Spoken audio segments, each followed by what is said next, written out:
Erittin dağlarda yanlarımı, yar görmez oldun ey benim halımı.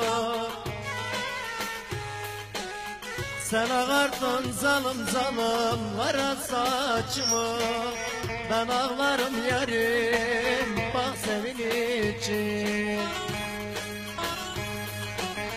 Sen ağarttın zalım zalım kara saçımı, ben ağlarım yarim bak senin için.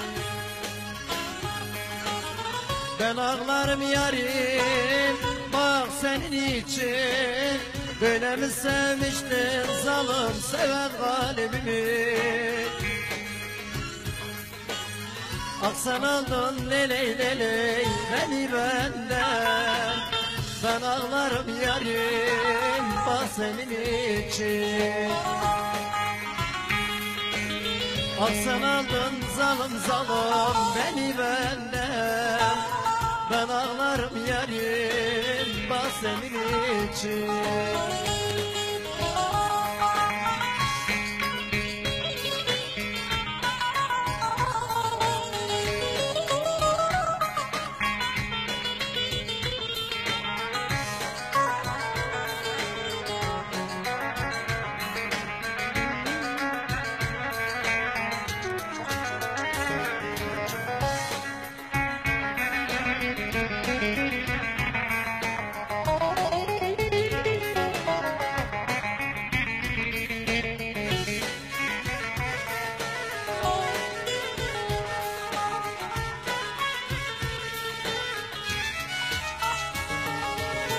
Ayrılık yeri esti yanan gönlümde, acımı dert kaldı ey seven kalbimde.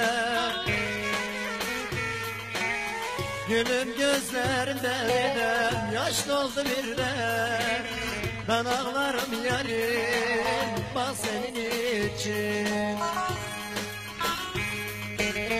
Gülüm gözlerimde birden yaş doldu birden. Ben ağlarım yarim bak senin için. Ben ağlarım yarim bak senin için. Böyle mi sevmiştin zalım seven kalbimi?